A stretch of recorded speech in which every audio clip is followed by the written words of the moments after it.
الحمد لله رب العالمين، والصلاة والسلام على سيد الأنبياء والمرسلين وعلى آله الطيبين الطاهرين من الصحابة الغر الميامين ومن تبعهم بإحسان إلى يوم الدين. أما بعد، فأعوذ بالله من الشيطان الرجيم. بسم الله الرحمن الرحيم. إن أجل الله إذا جاء لا يؤخر لو كنتم تعلمون. وقال النبي صلى الله عليه وسلم: نعمتان مغبون فيهما كثير من الناس، الصحة والفراغ. صدق الله العظيم وصدق رسوله النبي الكريم. معزز سامعین، یہ ہمارے لیے بڑا لمحہ فکریہ ہے کہ ہم ایسی امت ہیں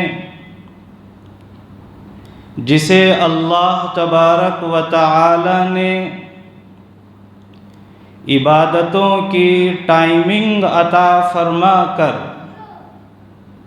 ہر عبادت کا ایک مخصوص وقت طے فرما کر وقت کی پابندی کا اور زندگی کو منظم بنانے کا پیغام عطا فرمایا. جتنی وقت کی پابندی اسلامی عبادتوں میں ملتی ہے، اللہ تبارک و تعالی کے احکام رسول اللہ صلی اللہ علیہ وسلم کے فرمان میں ملتی ہے، اتنی پابندی کسی بھی مذہب کی عبادتوں میں نہیں ہے.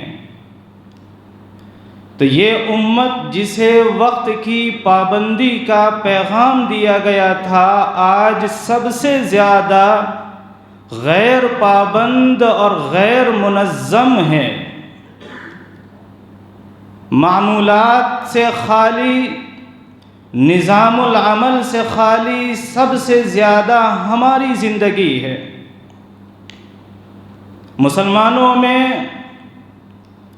بہت ساری ایسی چیزیں ہیں جنہیں دیکھ کر بڑا افسوس ہوتا ہے کہ یہ امت کس طرح سے اپنے اوقات کو اور اپنی زندگی کو ضائع کر رہی ہے. انہی میں سے ایک موقع ہماری شادیوں کا ہے. شادی کے موقع پر جہاں ہم اسلام سے بہت ساری چیزوں میں، بہت سارے رسم و رواج میں اور اپنے بہت سارے اعمال میں، اپنی بہت ساری حرکات میں اسلام سے اور رسول اللہ صلی اللہ علیہ وسلم کی پیاری سنت سے، نبی مصطفیٰ صلی اللہ علیہ وسلم کے روشن طریقے سے دور ہٹ چکے ہیں، وہیں ہماری شادیوں میں جس طرح سے اسراف ہوتا ہے، مال کا اسراف ہوتا ہے، پیسے کا اسراف ہوتا ہے، دولت کا اسراف ہوتا ہے، بہت ساری برائیاں اور بہت ساری غیر شرعی حرکتیں ہماری شادیوں میں ہوتی ہیں. انہی میں سے ایک بہت ہی تکلیف دہ جو رسم ہمارے یہاں شادیوں میں چل رہی ہے وہ یہ ہے کہ دیر رات کو ہمارے یہاں شادی خانے میں دعوت شروع ہوتی ہے، کھانا شروع ہوتا ہے. رقعے پر، انویٹیشن کارڈ پہ ہم ایک ٹائم لکھتے ہیں اور دعوت شادی خانے میں نوشہ کو آتے آتے 2 گھنٹے، 2.5 گھنٹے، 3 گھنٹے بیت جاتے. اتنا لمبا انتظار کرایا جاتا ہے، اتنا وقت ضائع کیا جاتا ہے۔ بسا اوقات ایسا ہوتا ہے کہ شادی خانے میں جن حضرات کو ہم نے دعوت دی ہے وہ آ چکے ہوتے ہیں، وہ انتظار کرتے رہتے ہیں، شادی خانے میں پبلک فل ہے، کھانا شروع کیا جا سکتا ہے، لیکن نوشے صاحب کا انتظار ہے، جب تک وہ نہیں آئیں گے تب تک ہمارا کھانا شروع نہیں ہوگا، دستر شروع نہیں ہوگا۔ آپ اندازہ کریں کہ جن لوگوں کو بلایا جاتا ہے ان میں ہر عمر کے لوگ ہوتے، ان میں بچے بھی ہوتے ہیں، نوجوان بھی ہوتے ہیں، بوڑھے بھی ہوتے ہیں، بڑی عمر کے لوگ بھی ہوتے ہیں، صحت مند بھی ہوتے ہیں اور بیمار بھی ہوتے ہیں، بلڈ پریشر کے پیشنٹ ہوتے ہیں، شوگر پیشنٹ ہوتے ہیں، ہارٹ پیشنٹ ہوتے ہیں۔ ان کو اتنا لمبا انتظار کروا کر انہیں زحمت دی جاتی ہے، انہیں تکلیف میں مبتلا کیا جاتا ہے۔ اسی طرح سے جن بچوں کا ٹائم ضائع ہو رہا ہے، کل صبح کو ان کی تعلیم کا حرج ہوتا ہے، یہ جو اتنی زحمت اور تکلیف دی جا رہی ہے، اسی کو کسی بزرگ نے کہا ہے کہ یہ دعوت نہیں ہے، یہ عداوت ہے۔ دعوت نام ہے راحت رسانی کا، دعوت نام ہے سہولت پہنچانے کا، دعوت نام ہے آرام پہنچانے کا۔ یہاں دعوت کے نام پر عداوت کی جا رہی ہے، تکلیفیں پہنچائی جا رہی ہیں، عداوت میں، دشمنی میں تکلیف پہنچائی جاتی ہے، اذیت پہنچائی جاتی ہے۔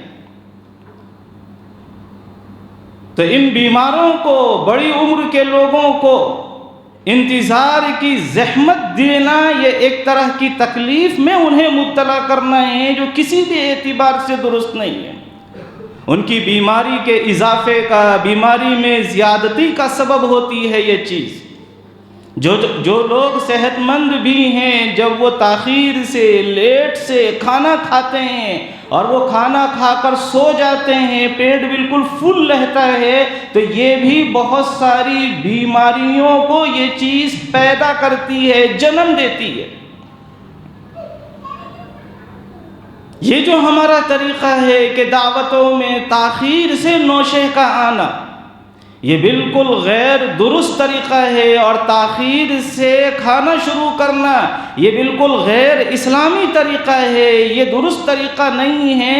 اس کے اندر ولیمہ، آپ جانتے ہیں کہ ولیمہ ہمارے نبی صلی اللہ علیہ وسلم کی سنت ہے، جس کو زندہ رکھنا یہ ثواب کی چیز ہے۔ اس میں رسول اللہ صلی اللہ علیہ وسلم کی پیاری سنت کی اتباع کا ثواب ملتا ہے، لیکن ایک ثواب کی چیز کو ہم نے زحمت کی چیز اور گناہ کی چیز بنا دیا، یہ ہمارے لیے بڑی محرومی کی بات ہے، اور بہت ہمارے لیے سوچنے کی چیز ہے کہ کیا یہ ہمارا عمل درست ہے یا نہیں ہے۔ یہ ولیمہ جو برکت کی چیز ہے، جس کی وجہ سے شادی میں، نکاح میں برکت پیدا ہونے والی ہے، جو شادی ہوئی ہے، جو جوڑا آپس میں جس کا اختلاط ہوا ہے، جس کا ملن ہوا ہے نکاح کے ذریعے، جس کی زندگی میں برکت آنی چاہیے، اس ولیمے کی وجہ سے اب اس کی زندگی میں برکت آئے گی یا اس کی زندگی میں پریشانیاں اور پریشانیاں آئیں گی۔ جب ہم شادیوں میں غیر شرعی طریقے اختیار کریں گے، جب ہم شادیوں میں لوگوں کو تکلیف پہنچائیں گے، جب ہم شادیوں میں رسول اللہ صلی اللہ علیہ وسلم کی پیاری سنت کے خلاف کام کریں گے، جب ہم شادیوں میں اللہ تبارک و تعالی کے احکام کی خلاف ورزی کریں گے، برکت کہاں سے آتی ہے؟ اللہ کے پاس سے برکت آتی ہے۔ برکت کس راستے سے آتی ہے؟ ہمارے نبی صلی اللہ علیہ وسلم کی سنت کا جو راستہ ہے، اس راستے سے جو جاتا ہے اسے برکت ملتی ہے۔ جب ہم نے وہ راستہ چھوڑ دیا، جب ہم نے اللہ کو ناراض کر دیا اس کے حکم کو توڑ کر، تو برکت کا دروازہ اب ہمارے گھر میں کیسے کھل سکتا ہے؟ اب اختلافات شروع ہونا ضروری ہے. ہمارے گھروں میں اختلافات ہوں گے، ہمارے خاندان میں اختلافات ہوں گے. اس ازدواجی زندگی کے اندر بے برکتی پیدا ہوگی، جس کو آپ نحوست سے بھی تعبیر کر سکتے ہیں. پریشانیاں آئیں گی، دشواریاں آئیں گی، مشکلیں کھڑی ہو جائیں گی. بہت سارے اسباب ہیں جو ہماری ازدواجی زندگی آج کل فیل ہو رہی ہے، ناکام ہو رہی ہیں. ان میں سے یہ بھی بہت بڑا فیکٹ ہے، یہ بھی بہت بڑا سبب ہے کہ ہم اپنی ازدواجی زندگی میں رسول اللہ صلی اللہ علیہ وسلم کی سنتوں کو کس طرح سے فالو کر رہے ہیں. ہم اپنی ازدواجی زندگی کا آغاز نبی کی سنت کے مطابق کر رہے ہیں یا دنیا کے طریقے کے مطابق کر رہے ہیں. ہم ابلیس کو خوش کرنا چاہ رہے ہیں یا اللہ کو خوش کرنا چاہ رہے ہیں. تو لوگوں کو زحمت دینا، بیماروں کو زحمت دینا، ہارٹ پیشنٹ کو زحمت دینا، ان کو تکلیف میں مبتلا کرنا، یہ بہت بڑے گناہ کا سبب ہے. آپ نے دعوت دے کر ان کو راحت نہیں پہنچائی ہے بلکہ ان کو زحمت دی ہے، انہیں تکلیف میں مبتلا کیا ہے. وہ جو اپنی زندگی ٹائم کے حساب سے، شیڈول کے حساب سے، نظام العمل کے حساب سے گزارتے ہیں، ایسے لوگوں کو کتنی زحمت ہوتی ہے، کتنی پریشانی ہوتی ہے، آپ اندازہ کر سکتے ہیں. اسی طرح سے جب تاخیر سے کھانا شروع ہوتا ہے، 11 بج جاتے ہیں، 11:30 بج جاتے ہیں، 12 تک بج جاتے ہیں بعض شادی خانوں میں. آپ دیکھیں گے کہ یہ ہمارا طبقہ جو شادی خانے میں شریک ہوتا ہے، رات کو بن کے سنور کے بہت ہی خوبصورت انداز میں اس شادی میں شریک ہوتا ہے. فجر کی نماز میں ان میں سے شاید کوئی دکھتا ہو. مسجد سونی رہتی ہے، مسجد خالی رہتی ہے، شادی خانہ رات بھر بالکل آباد رہا، شادی خانے میں رونق رہی پوری رات. لیکن مسجد میں فجر کی اذان میں مؤذن صاحب رہتے، امام صاحب رہتے، اور 2-4 جو محلے کے بوڑھے لوگ ہیں یا محلے کے بڑی عمر کے لوگ ہیں، وہ حضرات صرف جماعت میں شریک ہوتے ہیں، باقی کوئی جماعت میں شریک نہیں ہوتے. یہ کوئی کم بڑا نقصان نہیں ہے کہ ہم ایسی شادیوں میں شرکت کر کے اور شادیوں میں ہم اس طرح کا نظام بنا کر ہم فجر کی نماز کو چھوڑ دیں. اللہ تبارک و تعالیٰ کے مؤذن، اللہ کا مؤذن جب ندا لگاتا ہے، جب اذان کی دعوت دیتا ہے، حی علی الصلاۃ کہتا ہے، اس کے بعد حی علی الفلاح کہتا ہے، اس کے بعد الصلاۃ خیر من النوم بھی کہتا ہے، لیکن ہماری جو نوم ہے، ہماری جو نیند ہے، وہ ختم ہونے کا نام نہیں لیتی. اس لیے کہ ہمارا روٹین غلط چلتا ہوا آ رہا ہے. ہم سوئے ہیں رات کے 3 بجے، یہ بڑا المیہ ہیں. ہم مسلمانوں کا یہ فیشن بن گیا ہے رات کے 3 بجے سونا اور صبح کو 11 بجے، 10 بجے، 11 بجے، 11:30 بجے اٹھ کر ناشتہ کرنا. ایسا سمجھ میں نہیں آتا کہ یہ ہمارے نبی صلی اللہ علیہ وسلم کی امت ہے. کیا یہ اس نبی کی امت ہے کہ جو نبی رات بھر اللہ کے سامنے کھڑے ہو کر روتے رہتے تھے، گڑ گڑاتے رہتے تھے، اور رونے کی خشیت کی یہ کیفیت ہوتی تھی کہ دل کے اندر سے، سینے کے اندر سے، صحابہ کہتے ہیں ایسی آواز آتی تھی جیسے ہانڈی پکنے کی آواز آتی ہے. کیا یہ وہ امت ہے جس کے بارے میں عبداللہ بن عمر رضی اللہ تعالی عنہما کہتے ہیں کہ ہمارے زمانے میں اگر کوئی شخص عشاء کی نماز مس کرتا تھا، فجر کی نماز مس کرتا تھا، اسأنا به الظن، ہم اسے منافق سمجھتے تھے، اسے مسلمان نہیں سمجھتے تھے، ہم اس کے ساتھ بدگمانی کرتے تھے. یہ اس کا ترجمہ ہے اسأنا به الظن. بدگمانی کا مطلب اس وقت یہی ہے کہ یہ منافق ہے، یہ پکا مسلمان نہیں ہے، یہ نام کو زبان سے مسلمان ہو گیا ہے، اس کا دل مسلمان نہیں ہوا ہے، یہ اپنے قلب و دماغ سے مؤمن نہیں ہے، یہ زبانی مسلمان ہے. فجر کی نماز کے تعلق سے رسول اللہ صلی اللہ علیہ وسلم کا ارشاد گرامی ہے، رکعتا الفجر خیر من الدنیا وما فیہا، فجر کی 2 رکعت دنیا اور ما فیہا سے بہتر ہے۔ فجر کی 2 رکعت دنیا اور ما فیہا سے بہتر ہے۔ یہ شادی خانہ جو کروڑوں روپے کا بنا ہوا تھا، جس میں کروڑوں روپے خرچ ہوئے، جس سیٹھ صاحب کی شادی تھی جو کروڑوں اور اربوں کی ملکیت کے مالک ہیں، اور اسی طرح سے دنیا میں جتنے کھربوں پتی ہیں، دنیا کی جتنی دولت ہے، نبی مصطفیٰ صلی اللہ علیہ وسلم کا ارشاد گرامی ہے کہ ان سب سے بہتر فجر کی 2 رکعت ہے۔ اس پر یقین ہے کہ نہیں ہمیں؟ ہمارے نبی کی زبان پر ہمیں یقین تو بہرحال ہوگا۔ رسول اللہ صلی اللہ علیہ وسلم فرماتے ہیں کہ دنیا اور ما فیہا سے بہتر ہے۔ آپ کے پاس نہیں ہے بنگلہ، آپ کے پاس نہیں ہے گاڑی، آپ کے پاس نہیں ہے بینک بیلنس، آپ کے پاس نہیں ہے دنیاوی اور دکھاوے کا اسٹیٹس اینڈ اسٹینڈرڈ، لیکن آپ کے پاس اگر یہ 2 رکعات ہے تو آپ دنیا کے مالدار ترین، غنی ترین، ریچسٹ پرسن ہیں آپ۔ یہ ہمارے نبی صلی اللہ علیہ وسلم کا ارشاد گرامی ہے۔ یہ کتنی بڑی محرومی کی بات ہے کہ رات کو جب ہم نے تاخیر سے دعوت کا عمل شروع کیا، تاخیر سے کھانے کا کام شروع کیا، اس کی وجہ سے فجر کی نماز ہماری مس ہو گئی۔ نبی مصطفیٰ صلی اللہ علیہ وسلم ایک اور حدیث میں فجر کی نماز کے حوالے سے فرماتے ہیں کہ جو شخص 2 نمازوں کی پابندی کرتا ہے، اللہ تبارک و تعالیٰ اسے ضرور جنت میں داخل فرمائیں گے۔ نمازوں کی تو سب کی پابندی کرنی ہے۔ قرآن کہتا ہے حافظوا علی الصلوات والصلاة الوسطی وقوموا للہ قانتین، تمام نمازوں کی حفاظت کرو اور درمیانی نماز کی خاص طور پہ حفاظت کرو، اور اللہ کے سامنے خاموش ہو کر کھڑے ہو جاؤ، وقوموا للہ قانتین۔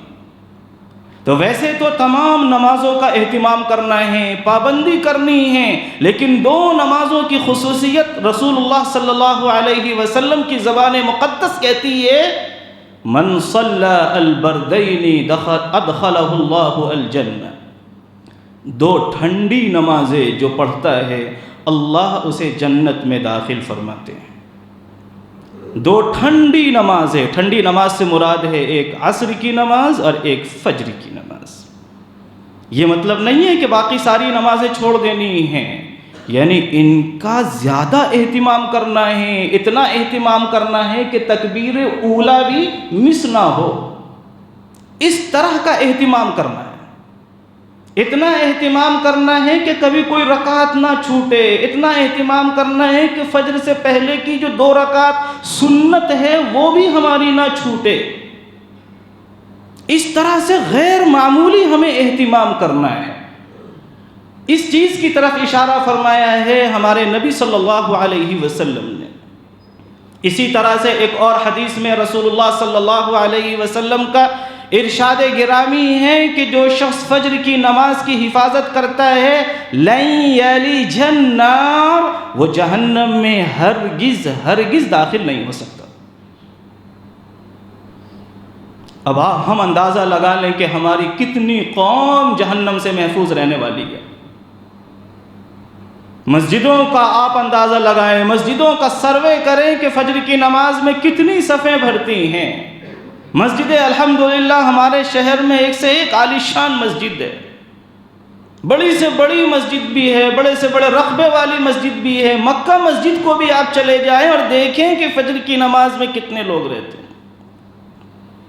تو یہ کوئی کم بڑا نقصان نہیں ہے کہ ان دعوتوں کی نحوست کی وجہ سے، ان کی بے برکتی کی وجہ سے، ان کے نظام کے خراب ہونے کی وجہ سے، غیر معمولی ان میں تاخیر ہونے کی وجہ سے اللہ تبارک و تعالی کی اتنی بڑی نعمت فجر کی نماز جیسی نعمت ہم سے چھوٹ جائے اور فجر کے بعد تک ہم سوتے رہ جائیں، جس کے بارے میں ایک حدیث میں آتا ہے کہ صبح کا سونا رزق میں بے برکتی کا سبب ہوتا ہے۔ پوری قوم ہماری سو رہی ہے آج تو صبح کو، صبح کا سونا رزق میں بے برکتی لاتا ہے۔ صبح کو جو کام شروع کیا جاتا ہے، جو تجارت شروع کی جاتی ہے، جو کاروبار شروع کیا جاتا ہے، اس میں اللہ کی طرف سے برکت رکھی جاتی ہے۔ اور آپ یہ یاد رکھیں کہ صبح کو جو کام شروع کیا جائے گا اس تجارت میں اللہ کی طرف سے برکت ہوگی، وہ شروع کرنے والا چاہے مسلمان ہو چاہے نان مسلم ہو۔ دنیا میں جو اللہ نے جو یہاں نیچر رکھا ہے، جو فطرت رکھی ہے، دنیا کی جو طبیعت ہے، یہ دنیا اپنے نیچر کے حساب سے اللہ تبارک و تعالیٰ کے حکم سے اپنے نیچر کے اکارڈنگ ہی چلتی ہے۔ جو اصول، جو پرنسپلز اللہ نے دنیا کے لیے طے کر دیے ہیں، ان کو جو فالو کرے گا وہ کامیاب ہو جائے گا دنیا میں۔ علماء کہتے ہیں کہ قرآن کریم میں سورہ اسراء میں اللہ فرماتے ہیں قد جاء الحق وزهق الباطل ان الباطل كان زهوقا۔ حق آ گیا، باطل مٹ گیا۔ باطل کو تو مٹنا ہی تھا، کہاں مٹا باطل؟ حق آ چکا ہے، اس میں کوئی ڈاؤٹ نہیں ہے، بٹ باطل مٹا نہیں ہے۔ باطل پہلے سے زیادہ اسٹرانگ ہو رہا ہے، پہلے سے زیادہ ترقی کر رہا ہے، پہلے سے زیادہ خوبصورت بن کر سامنے آ رہا ہے، پہلے سے زیادہ اس کا پھیلاؤ ہو رہا ہے، اس کی گروتھ پہلے سے کہیں زیادہ ہو رہی ہے۔ کیوں؟ جب قرآن کہتا ہے کہ باطل کو مٹنا ہے تو باطل کے اندر یہ گروتھ کہاں سے آ رہی ہے؟ علماء کہتے ہیں کہ اصول جو رسول اللہ صلی اللہ علیہ وسلم نے، جو شریعت مطہرہ نے، جو اسلام نے ہمیں زندگی جینے کے اصول دیے تھے، ہم نے وہ اصول چھوڑ دیے، باطل پرستوں نے ان اصولوں کو اختیار کر لیا تو وہ ترقی کر رہے ہیں اور ہم بیکورڈ ہوتے جا رہے ہیں۔ وہ ترقی کر رہے ہیں، دنیا اکارڈنگ ٹو نیچر چلے گی۔ ایمان آپ کا کام آئے گا انشاءاللہ، دنیا میں بھی کام آئے گا، آخرت میں بھی کام آئے گا، لیکن صرف ایمان لا کر ہم بھروسہ یہ کر لیں کہ ہم ہی کامیاب رہیں گے، صرف ایمان لا کر ہم بھروسہ یہ کر لیں کہ ہم ہی جنت میں جانے والے ہیں۔ قرآن میں ایک جگہ نہیں، دو جگہ نہیں، کئی جگہ اللہ نے تنبیہ فرمائی ہے۔ ام حسبتم ان تدخلوا الجنہ ولما یأتکم مثل الذین خلوا من قبلکم ام حسبتم ان تقولوا آمنا۔ کیا آپ اتنا سمجھتے ہیں کہ بس آمنا کہہ دینے سے کام چل جائے گا؟ کیا آپ اتنا سمجھتے ہیں کہ آپ بغیر کسی دشواری کے، بغیر کسی پریشانی کے، بغیر کسی مشکل کو فیس کیے آپ جنت میں ویسے ہی چلے جانے والے؟ جگہ جگہ قرآن کریم نے ایڈریس کیا ہے، مخاطب کیا ہے ہمیں کہ اس غرے میں، اس دھوکے میں نہیں رہنا چاہیے۔ اللہ نے اور شریعت نے جو اصول بتائے ہیں ان اصولوں کو اگر ہم فالو کریں گے، ہماری تجارت میں برکت ہوگی، ہماری صحت میں برکت ہوگی، ہماری زندگی میں برکت ہوگی، ہمارے گھر میں برکت ہوگی۔ ہم ان اصولوں کو فالو نہیں کر رہے جن کی وجہ سے نحوست کے اور بے برکتی کا ہمیں سامنا ہو رہا ہے۔ تو تاخیر سے جو دعوتیں شروع ہو رہی ہیں اس کا ایک نقصان فجر کی جماعت کا مس ہونا ہے، دوسرا نقصان فجر کے بعد تک سوتے رہ کر بے برکتی کو مول لینا ہے، تیسرا نقصان ہماری تجارتوں میں بے برکتی کا ہونا ہے۔ جب سوتے رہیں گے تو ہماری تجارتیں بھی شروع نہیں ہوں گی۔ ہماری دکانیں 11 بجے کھلتی ہیں، 4 مینار جا کر دیکھ لیجیے۔ ہمارا ایریا ہے وہ، ہماری دکانیں 11 بجے کھلتی ہیں، 6 بجے نہیں کھلتی۔ اس تجارت میں برکت کہاں سے آئے گی جو تجارت نبی صلی اللہ علیہ وسلم کے اصولوں کے مطابق نہ ہو، جس کا ایمان اس کے اوپر ہو کہ جو جتنا جھوٹ بول لے اس کی تجارت کو اتنا فروغ ہوگا۔ ایسی تجارتوں میں برکت نہیں ہوتی۔ نام کی برکت بھی ہو تو وہ برکت نحوست کو لپیٹ کر اپنے ساتھ لاتی ہے۔ وہ ظاہری برکت ہے، دکھاوے کی برکت ہے، وہ برکت نہیں ہے، صرف اضافہ ہے۔ اسی طرح سے جو بچے ایسی دعوتوں میں شریک ہوتے ہیں، تعلیم پانے والے بچے، اسکول کو جانے والے بچے، کالجز کو جانے والے بچے، ان کی تعلیم کا کتنا نقصان ہوتا ہے۔ ہمارے یہاں یہ بھی ایک شیوا ہے کہ ہمارے بچے بہت زیادہ تعلیم میں غیر حاضری کرتے، بہت ایبسینٹ رہتے۔ آپ اٹھا کر دیکھ لیں اسکولوں میں جو شرح ہے کہ حاضر کتنے بچے رہتے ہیں، غیر حاضر کتنے بچے رہتے ہیں اسکول سے، کلاسوں سے۔ وجہ اس کی یہ ہے کہ یہ امت اقرا جو پڑھنے والی امت ہے، اس کے یہاں پڑھنے کی، پڑھانے کی، تعلیم کی کوئی اہمیت نہیں ہے، یا جو اہمیت، حقیقی اہمیت ہونی چاہیے وہ اہمیت نہیں ہے۔ تو یہ ہمارا ایک بہت بڑا تعلیمی اور ملی خسارہ اور نقصان ہے، جس کی پیداوار بھی اور جس کی شروعات بھی اسی سے ہوتی ہے کہ ہمارا نظام غلط چل رہا ہے، دعوتوں کا نظام ہمارا غلط چلتا ہے۔ شادی کے رقعے پر یہ بات یاد رکھنی چاہیے کہ اگر آپ نے لکھا ہے کہ 8:30 بجے کھانا شروع ہوگا، تو یہ آپ کی طرف سے ایک وعدہ ہے، ایک معاہدہ ہے، اور اس معاہدے کو اور وعدے کو اگر آپ پورا نہیں کرتے ہیں تو شریعت کی نگاہ میں وعدہ خلافی کرنے والے بنتے ہیں۔ اور وعدہ خلافی کرنے والا کون ہوتا ہے؟ نبی مصطفیٰ صلی اللہ علیہ وسلم کا ارشاد گرامی ہے، آیت المنافق 3، منافق کی 3 علامتیں ہیں۔ منافق اسے کہتے ہیں جو زبان سے اپنے اسلام کو ظاہر کرتا ہے، دل اس کا مسلمان نہیں ہوتا، لیکن کس کا دل مسلمان ہے کس کا نہیں ہے ہم اور آپ نہیں جان سکتے۔ رسول اللہ صلی اللہ علیہ وسلم کو بذریعہ وحی بتا دیا جاتا تھا کہ یہ منافق ہے، یہ مومن ہے، یہ منافق ہے، یہ مومن ہے۔ ہمارے اوپر اب وحی آنے والی نہیں ہے، لیکن ہمارے نبی صلی اللہ علیہ وسلم نے کچھ علامتیں بتائی ہیں۔ یہ علامتیں، یہ نشانیاں پائی جائیں تو آپ سمجھ لیں کہ یہ بندہ مومن ہے، یہ نشانیاں اگر آپ دیکھیں تو آپ سمجھ لیں کہ یہ بندہ منافق ہے۔ چنانچہ رسول اللہ صلی اللہ علیہ وسلم فرماتے ہیں کہ منافق کی 3 علامتیں، اذا حدث کذب واذا وعد اخلف واذا اؤتمن خان۔ جب بولتا ہے تو جھوٹ بولتا ہے، جب وعدہ کرتا ہے تو وعدہ خلافی کرتا ہے، جب اس کے پاس امانت رکھی جاتی ہے تو خیانت کرتا ہے۔ یہ جو شروع کی 2 علامتیں بتائی گئی ہیں کہ جب بولتا ہے تو جھوٹ بولتا ہے۔ جھوٹ انسان زبان سے بھی بولتا ہے، قلم سے بھی بولتا ہے۔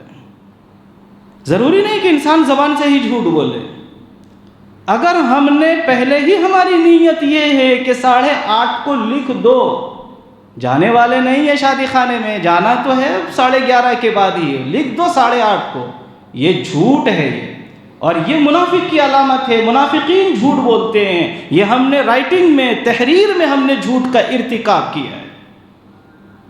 اور اگر ہماری نیت تھی کہ 8:30 کو ہی دعوت شروع ہوگی، 8:30 کو ہی دستر شروع ہوگا، لیکن ہم نے اس کے مطابق کام نہیں کیا تو یہ وعدہ خلافی ہے۔ یہ وعدہ خلافی ہے جس کے بارے میں اللہ تبارک و تعالیٰ فرماتے ہیں کہ ایمان والے بندے، 18ویں پارے میں اللہ تبارک و تعالیٰ ارشاد فرماتے، قد افلح المؤمنون الذین هم فی صلاتهم خاشعون والذین هم عن اللغو معرضون والذین هم للزکاة فاعلون والذین هم لفروجهم حافظون والذین هم لأماناتهم وعهدهم راعون۔ ایمان والے وہ ہیں جو اپنی امانتوں کی اور اپنے عہد پیمان کی، اپنی زبان کی رعایت کرنے والے ہیں، اس کا پاس کرنے والے ہیں، اس کا لحاظ کرنے والے ہیں، اس کی حفاظت کرنے والے ہیں۔ ہم اگر اپنے عہد و پیمان کی، اپنے وعدے کا اگر ہم پاس و لحاظ نہیں کرتے، اگر ہم اس کی حفاظت نہیں کرتے تو قد افلح المؤمنون میں ہم شامل نہیں ہوں گے۔ لہذا یہ بہت ہی غور کرنے کی چیز ہے کہ اگر ہم نے ایک ٹائمنگ لکھی ہے اور اس کے مطابق اگر ہم کام نہیں کرتے ہیں تو یہ ہماری طرف سے جھوٹ بھی ہے اور یہ ہماری طرف سے وعدہ خلافی بھی ہے۔ دوسری طرف آپ یہ بھی یاد رکھیں کہ جب ہم نے کسی کی دعوت قبول کی ہے اور اس دعوت میں تاریخ لکھی ہوئی ہے، دن لکھا ہوا ہے، ٹائمنگ اس میں مینشن ہے، اور ہم نے وہ دعوت قبول کر لی ہے، تو اب ہماری بھی ذمہ داری ہوتی ہے کہ ہم اس ٹائمنگ کو فالو کریں۔ ایک طرف معاملہ نہیں ہے، ہمارے یہاں پبلک بھی بہت لیٹ جاتی ہے شادی خانوں میں، دونوں طرف سے معاملہ خراب ہے۔ تو اگر ہم نے اس دعوت کو قبول کیا ہے تو ہم ٹائم پر شادی خانے کو جائیں تاکہ وہاں ٹائم پر کھانا شروع ہو جائے، ٹائم پر پروگرام شروع ہو جائے اور ٹائم پر پروگرام ہمارا ختم ہو جائے۔ ہماری رات جو اللہ تبارک و تعالیٰ کی بڑی نعمت ہے، یہ رات جس رات میں اللہ کی طرف سے ندائیں لگتی ہیں، جس رات میں اللہ تبارک و تعالیٰ کی طرف سے بڑی رحمتیں برستی ہیں، بہت نعمتیں نازل ہوتی ہیں، ایسی نعمت والی رات کو ہم ضائع نہ کریں اور ٹائم کو فالو کریں، ٹائم کا خیال رکھیں۔ یہ ہماری بھی ذمہ داری ہے، دعوت دینے والے کی بھی ذمہ داری ہے اور دعوت قبول کرنے والے کی بھی ذمہ داری ہے۔ ہم بھی اپنا ٹائم ویسٹ کرتے ہیں، ہم ٹائم پر شادی خانے کو نہیں پہنچتے، جس کی وجہ سے کھانا وقت پر شروع نہیں ہو پاتا ہے، تو اب ذمہ داری ہماری طرف لوٹ کر آتی ہے۔ اب گویا ہم وعدہ خلافی کر رہے ہیں، ہم نے کارڈ ان کا قبول کیا، دعوت ان کی قبول کی، لیکن اس میں جو ٹائمنگ لکھی ہوئی تھی اس ٹائم پر ہم نہیں پہنچے، تو یہ ہماری طرف سے وعدہ خلافی ہوئی ہے۔ اب وعدہ خلافی کا گناہ ہمیں ملے گا، اب مجرم ہم ٹھہرائے جائیں گے۔ لہذا اس کا بڑا خیال رکھنا چاہیے۔